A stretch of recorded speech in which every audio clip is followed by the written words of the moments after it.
And my philosophy is to teach people to not prove the business is a good investment. They need to prove the business is a bad investment. And if we can't, then we must buy.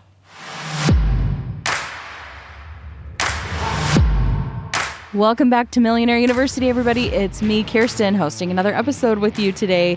I have brought on somebody I think you're going to absolutely love. His name is Jaryd Krause. You're going to love the way he talks, but you're going to love the things that he actually says on this episode.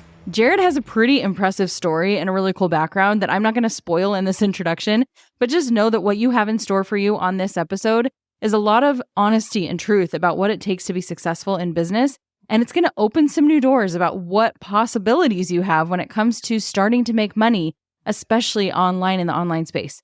Jaryd is somebody who started out probably just like you with no understanding and awareness of what it takes to be successful in your own business and went from being a layperson, a professional, to being somebody who's now on the Millionaire University podcast, educating people on what it takes to be wealthy, successful, and to build something that really works. So without further ado, join me in clapping your hands and welcoming to the stage of the Millionaire University podcast, the amazing Jaryd Krause.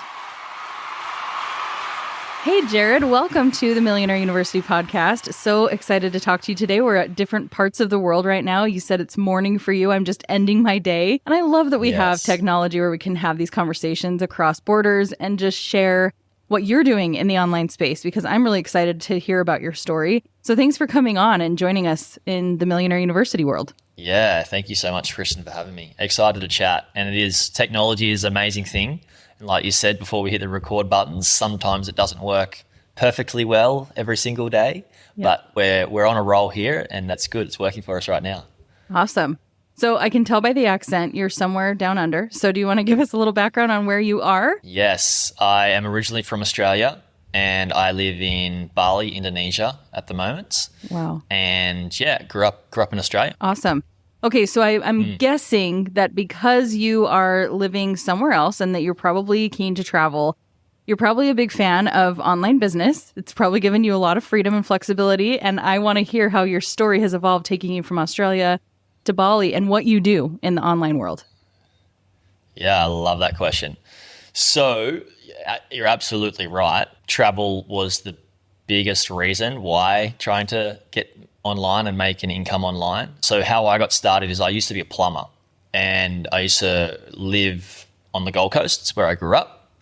Quite a nice town. I used to drive an hour and a half to work every day and then maybe 2 hours back with traffic. I used to spend about 18 hours in the car every day and doing 10 to 12 hour days working on the tools as a plumber.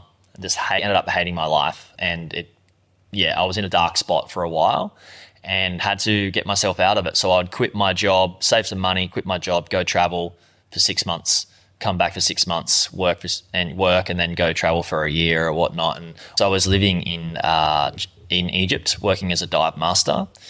And I realized I can't go back to this job as a plumber anymore. I don't want to. I need to work out how I can do something online. So this is in 2013, I literally typed into Google, how to travel the world and make money online so I could continue diving and surfing around the world.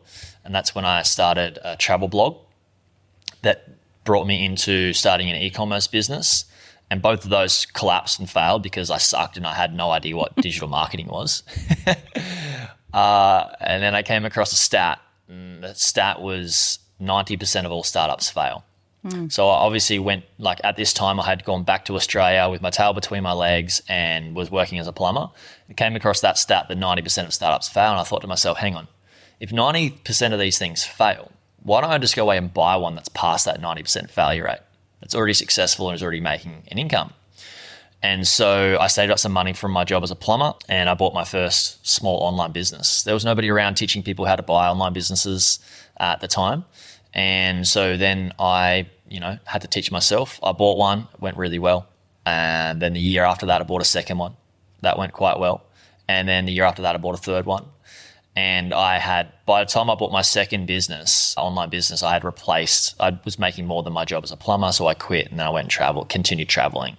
And that's when the game sort of shifted for me. After I bought my third one, people were like, hang on a second, man. Like, you're traveling, you're surfing, you're not working much, 10 to 15 hours a week. How is this done?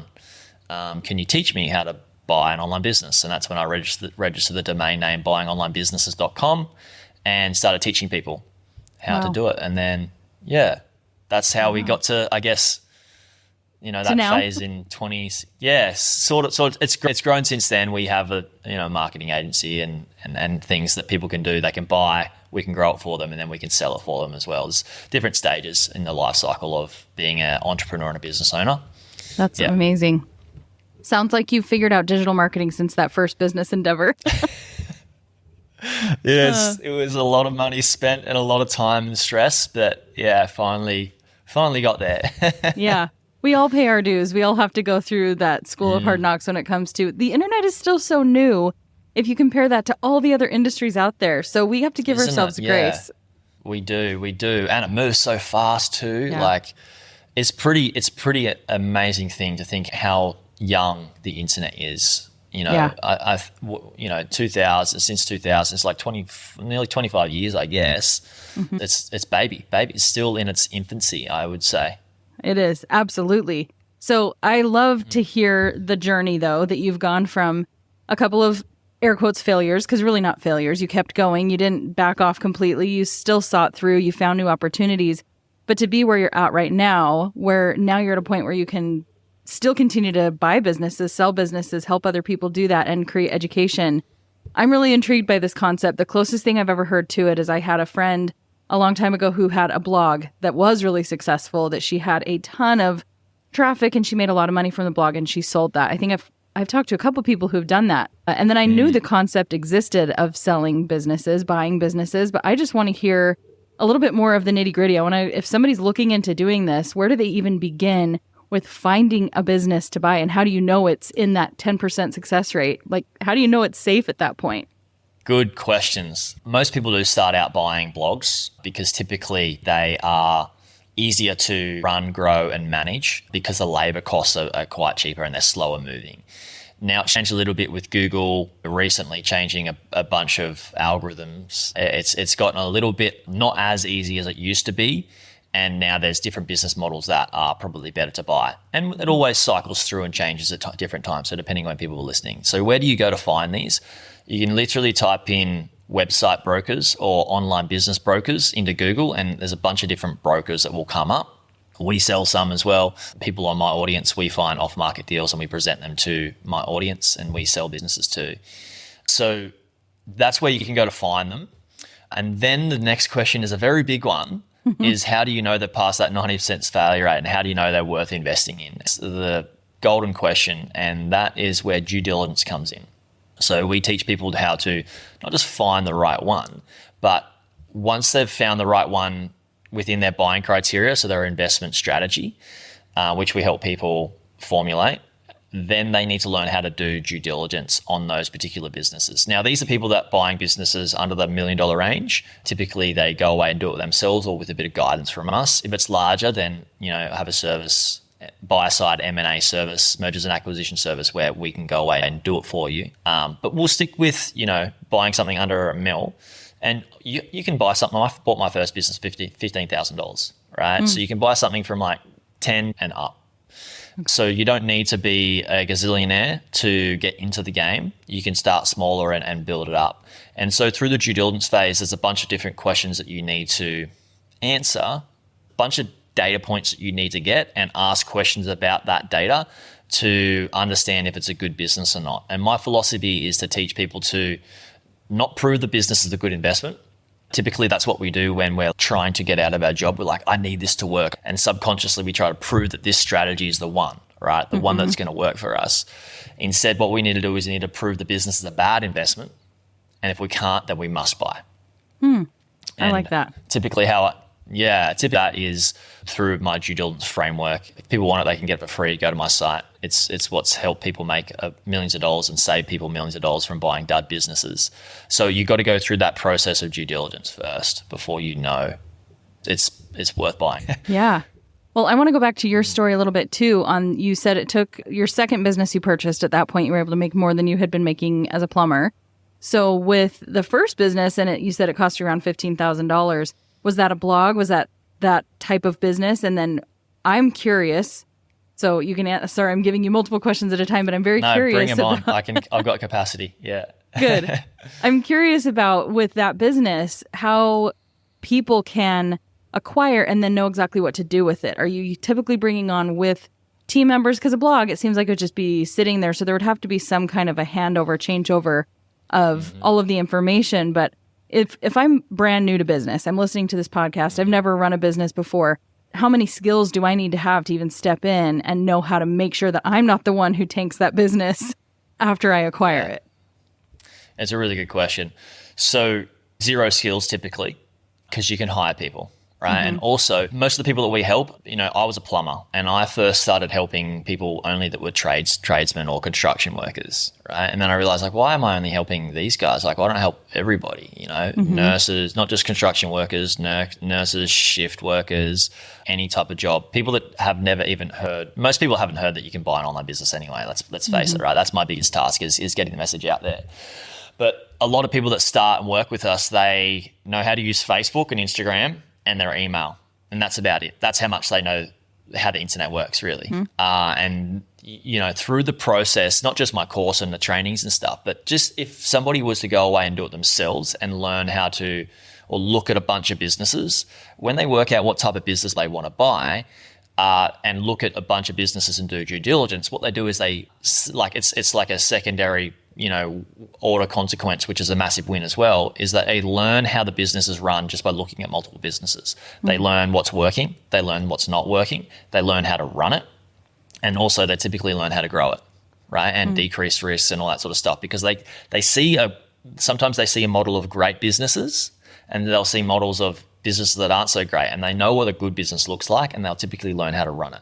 Now, then you also have involved, when you negotiate, you have a training period. It's a migration, a handover period, and you can have a training period. Now, the larger the acquisition, the more training that you typically get, and sometimes you will buy $1 million plus business, you will buy with typically 3 to 6 months of the key person that was running it as an advisor still, whilst they're taking over the business. The smaller businesses, typically less training and support and effort that you need. So to answer your question, really, I know it might be a bit of a mindset issue for people to overcome, to go, I can know how to run a business. But if they literally went and did it themselves, if they literally went and looked at all these businesses themselves, that is the best education you can get in business, is by looking at so many businesses and how they operate without even just doing due diligence on them.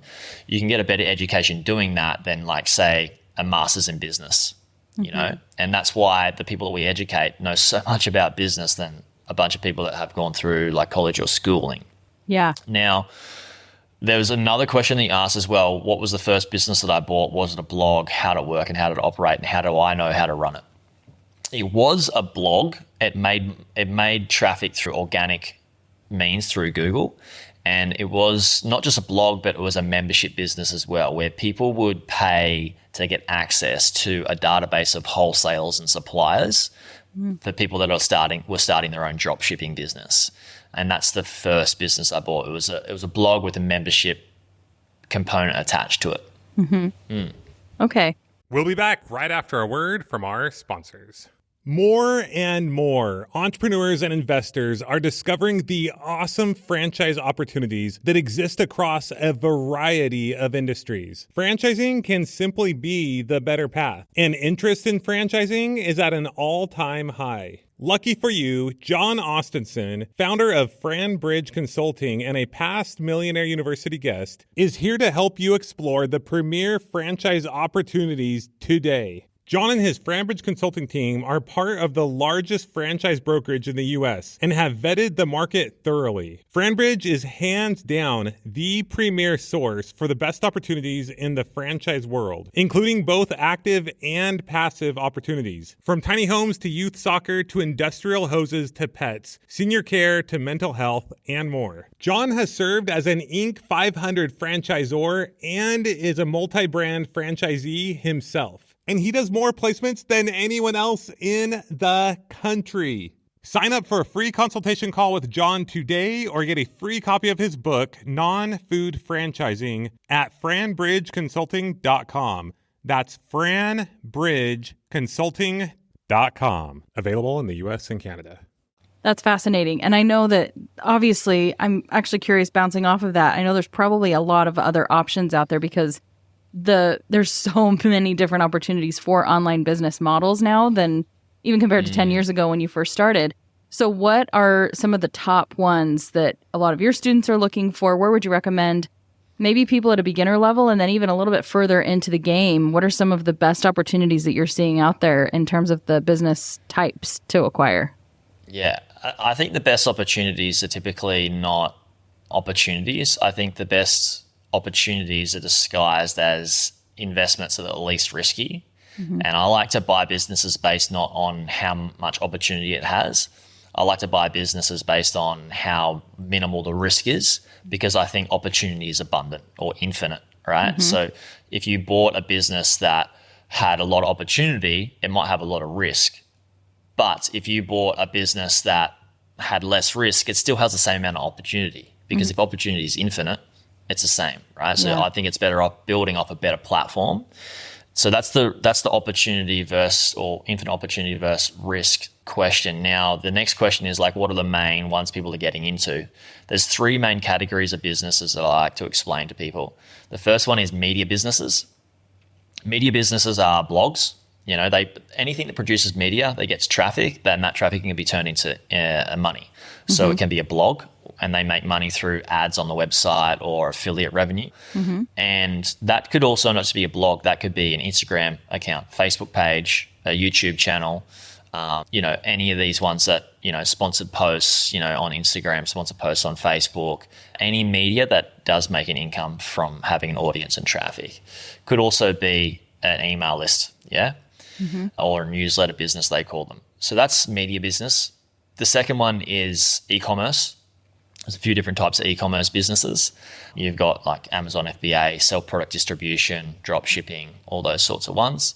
And then you've got membership. I categorize this under one category, which is, recurring revenue model, which is a membership or, SaaS, software as a service business.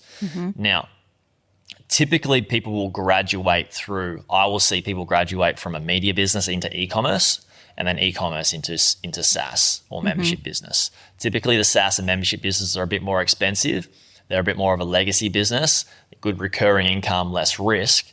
They've got a higher price point in terms of the multiple and what people will pay for them. So that's how people typically progress. Now, it also depends on the person's background, skills, and knowledge. If they don't have too much skills in the online space, typically it's better to start with a media business, because it's easy for that person to wrap their head around it. Sometimes people come in and they've got experience with e-commerce, and why wouldn't you just go into that if you already have some level of experience? So it depends on the person's background. Wow. I love the way that you've broken it down into those categories, because that's language I understand. I'm thinking in terms of like a personal influencer brand, and how do you sell that when it's a personal brand? Is that something that people do buy? Is they'll actually purchase a personal brand? Well, you can buy a business that has a personal brand, and you will be buying it for a lot cheaper than a business that doesn't have a personal brand attached to it.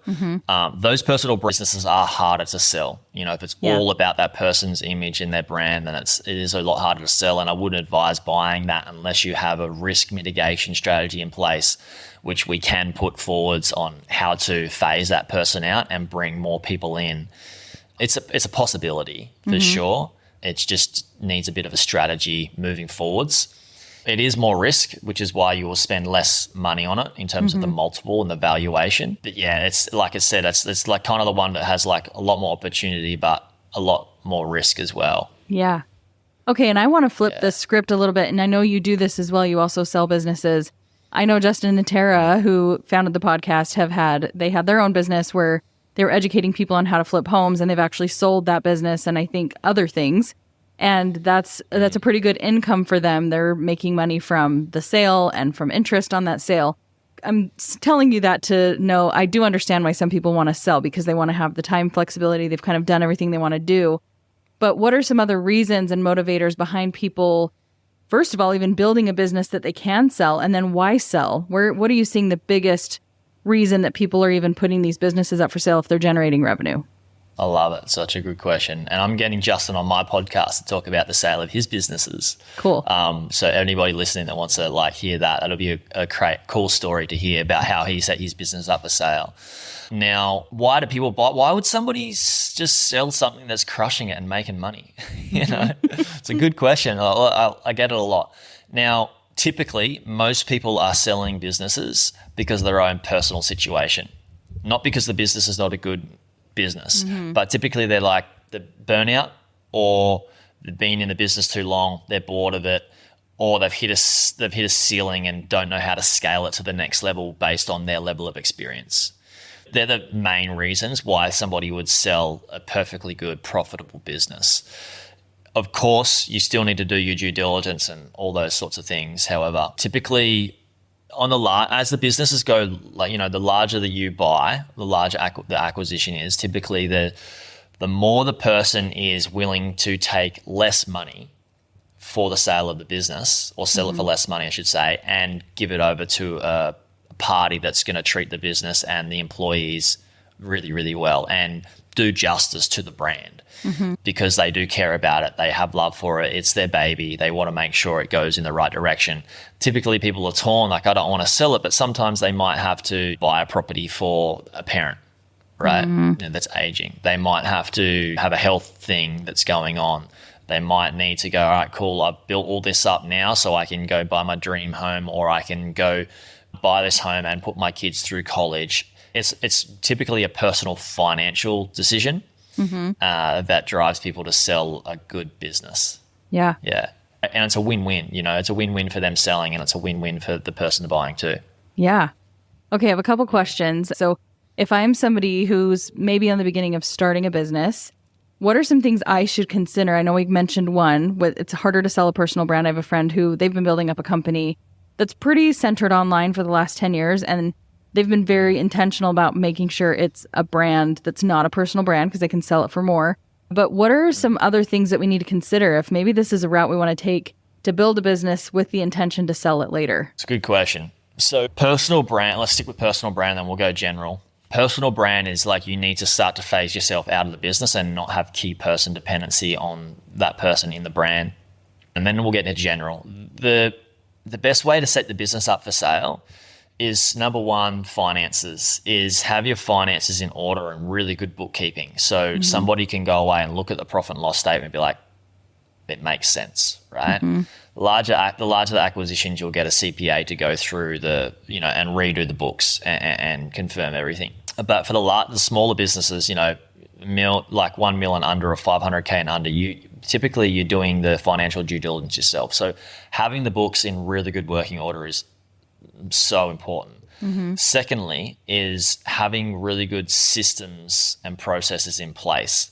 The main owner of the business isn't tied to the business, right? They don't have a job in the business. Somebody that's looking to buy a business, they want to buy a business. They don't want to buy a job, right? So you don't want to sell something that is a job to somebody, right? You'd rather pull yourself out of the business and have good systems, processes in place with teams running that or running that.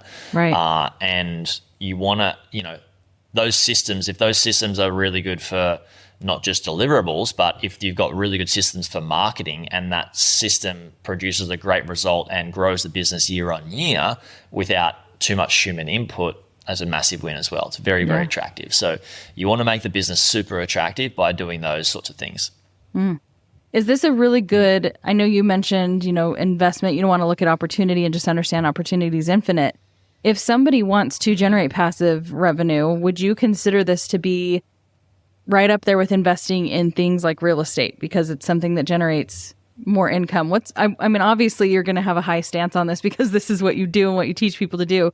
But I'm just curious, if somebody has a good chunk of money, how would you sell to them that they should invest in buying a business versus invest in something else? They have, $500,000. Yeah, that's a really good question. I don't sell to people. We just try and do what's right for the person with where they're at in their stage of their life and their financial position that they're in. Right? If it's better for somebody to go and buy a property, I'm going to say, hey, maybe go and buy a property instead, right, than buy a business, right? yes, my business, we make money through teaching people to buy businesses. At the same time, I invest in property and I love property, right? I'm buying a commercial property right now, right? I'm just waiting to hear back to get confirmation on the offer that we put in. So it depends on where the person is at financially and what their goals are. For somebody that's starting out, it's harder to get a deposit typically to buy a property. So that's, I started in business first before I started buying property. And I went that route because not only like for the cash that I had was I going to make more money, it was going to get me to buying property faster as well, right? Yeah. Now, it really depends on the person, right? Maybe somebody, they already have property. They've got 2 properties, maybe 3 properties, 1 property, and they're like, no, this is really good, but I need, this is growing in capital growth, but I need cash flow.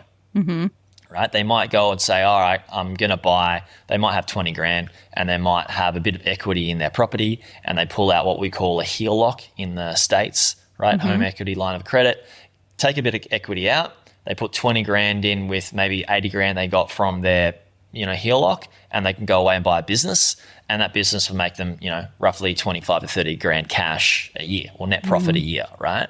So that might get them out of their job faster, right? And they run that business for a little bit and that value, and then maybe they will just put some more money back into paying off the debt on the property, or they will, buy another business or sell that business. I try not to be biased because I think everybody should do what's right for them based on where they're at in their personal situation. Yeah. I just do know that the asset of buying an online business provides far better cash flow than a lot of the other investments. If you're buying stocks, bonds, commodities, you're not getting cash flow. Property, typically the cash flow is not as good as buying an online business. Yeah. Okay, well, I appreciate that you don't want to sell to people. I love that, but I really wanted you to drive it home for me because I'm genuinely curious. I was just thinking in the back of my mind, Justin should probably be really careful. When I first met him, he was like, I don't know that you should be in the room. I was a videographer and I was capturing their house flipping meeting, and I'm just back there like, oh my gosh, this is amazing. So I soak in ideas and I love to try them all. I have way too many, squirrels. But I genuinely wanted to be not convinced, but I love hearing my biggest takeaway from that is the cash flow. There's so many different ways to invest, and it depends on the goals. So investing in some of those other things, it's going to build your portfolio long term. But if you need money now, if you want to have some annual cash flow, then that's a really good option. And I love it's a smaller investment. Like you said, it's kind of a good way to start and build up. Because I've started businesses. It is the hardest part. Getting to that point when it's successful, if you can just give money to something that's already working and generate the revenue, it feels, it is a win-win for everybody. Yeah. I mean, 90% of them fail, right? 90% of sales fail. So, I know it's ridiculous. And yes, the cash flow is one component as well, but I've explained this in the past on one of my podcast episodes. What gets you to your goal faster? And you've got to compare the different styles of investment. Typically, if somebody's starting out and they have anywhere between $10,000 to $100,000, they're like, do I buy a property first or do I buy a online business first? Well, the goal first we need to know what your goal is. And typically most people's goals are like, get me out of this job. I freaking hate it, right? And so if the goal is to get out of your job faster, earning cash flow is going to help you do that more so than buying a property, because if you buy a property, you can get good capital. Yeah. And, the cash flow might not be that high, but if you're just going for capital growth, you can't do much, you can't pay your bills with the equity, because you're just taking the equity out and then you're just making your finance larger and larger and larger the more you take your equity out, which is not a good strategy at all. Versus buying a business that's already cash flowing more, you can start to pay for your expenses with that cash and remove yourself from your job faster than buying, say, an investment like that's going to grow in capital value, like crypto, stocks, bonds, property, that sort of stuff. Wow. Okay, that makes perfect sense. And I think it's so exciting because, like I said, if you're somebody who is listening to a podcast like this, you really do want to get out of that 9-to-5, or you want to find a different way, carve a different path than the traditional path, which is really the goal here, is to show people there's so many different options so many opportunities out there. So it's really exciting to see. You don't even have to know everything. You can step into something. Somebody already put in the work and the effort to create something that's generating revenue. Now you just come in, make it yours, and generate income because you started with some capital to be able to do that.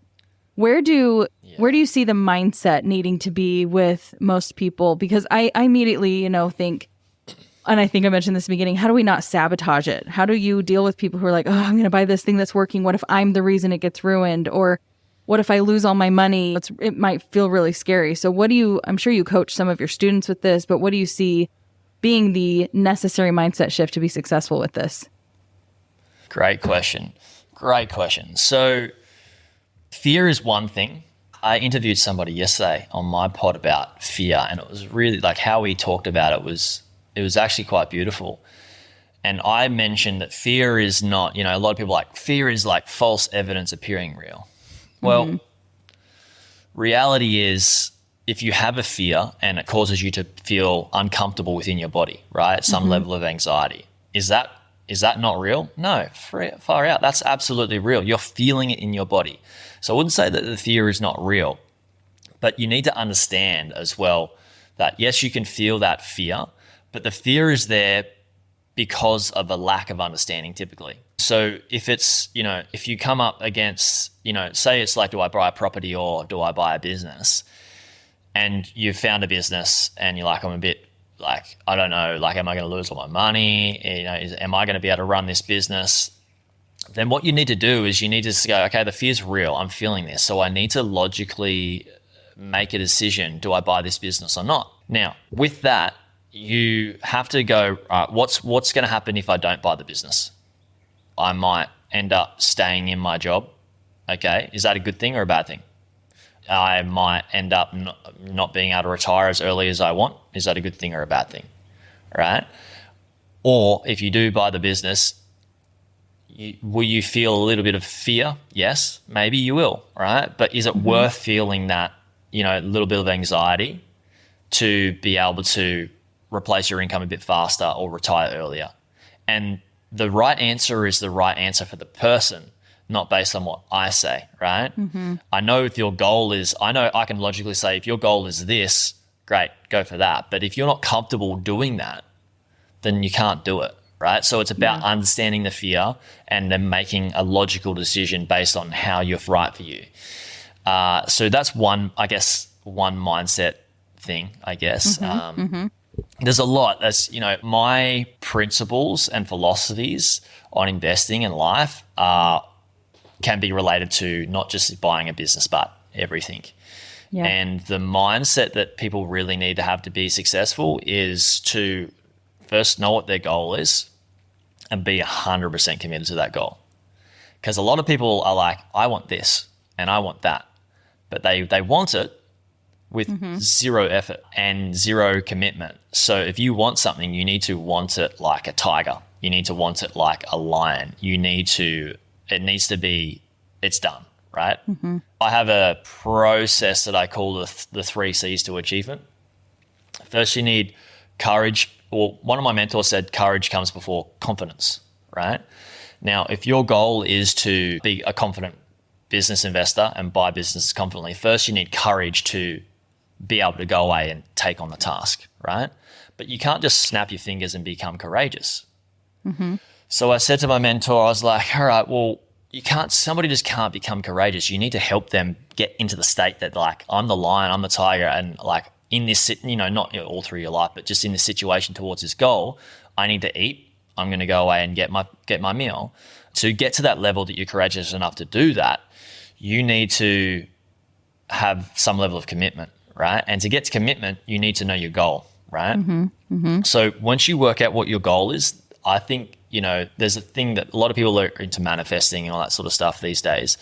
I have my own qualm and take on manifesting, and I think it can be a limiting belief.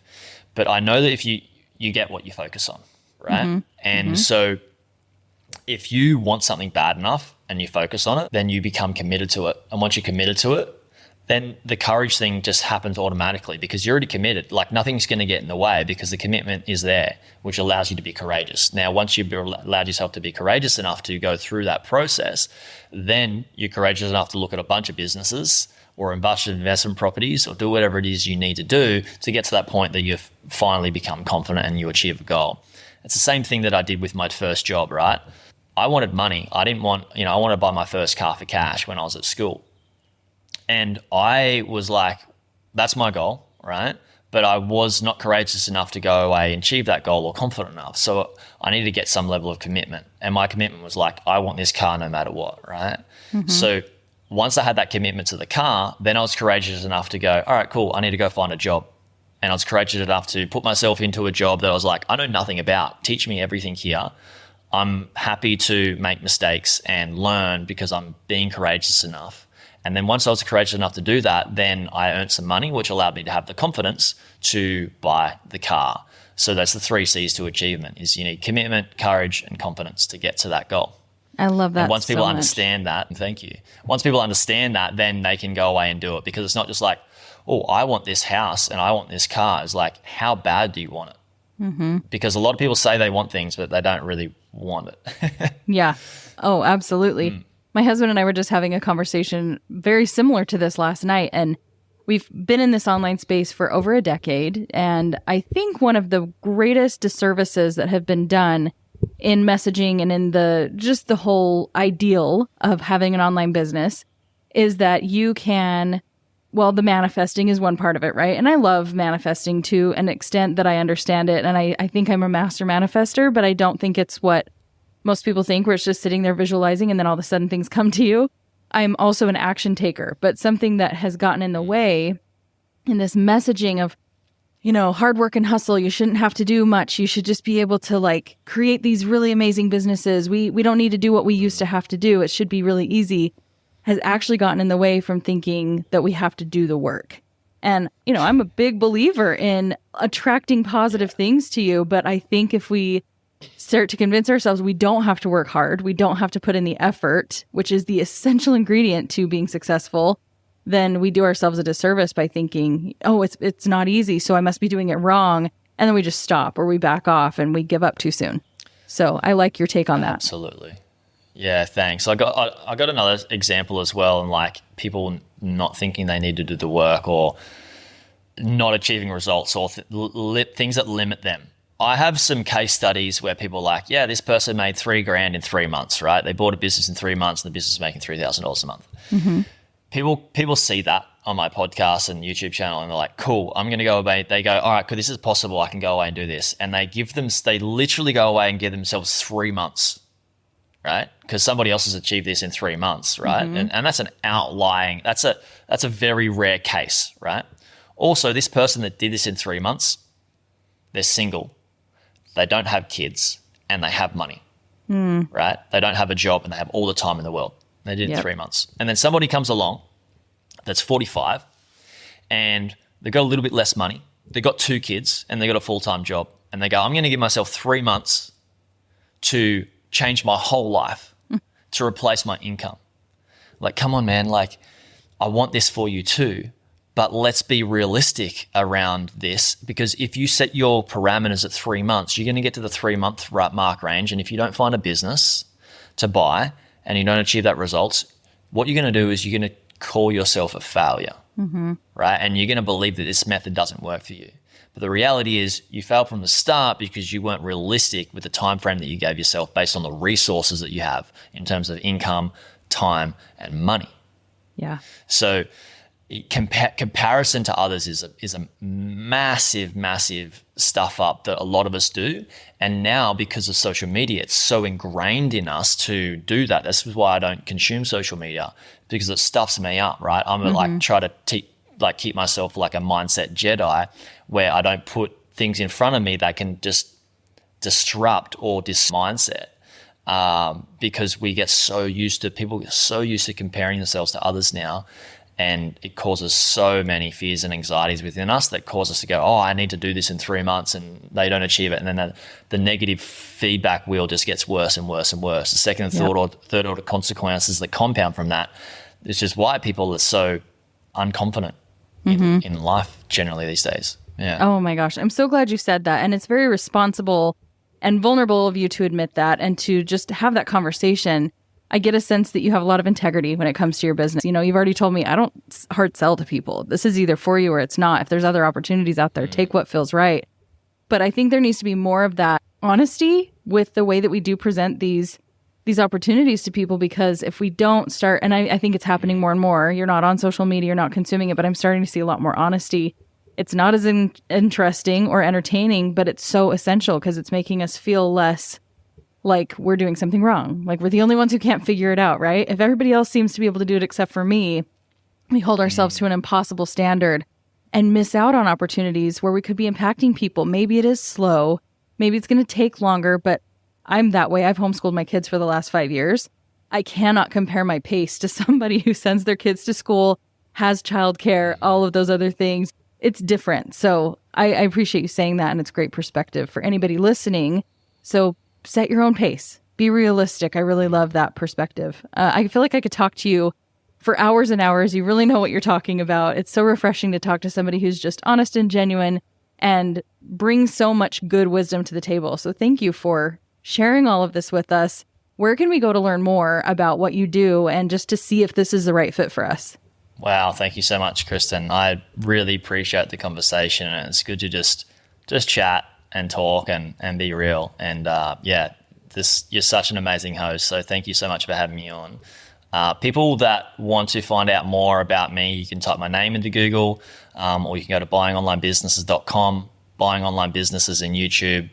We've got podcasts and YouTube videos and all that sort of stuff. If you want free resources, you can find them on the website and all that sort of stuff. But yeah, just check it out. And if it's your flavor and you feel that like I might be able to help you or guide you in the right direction, great. If not, there's so many other people out there, you know? Mm-hmm.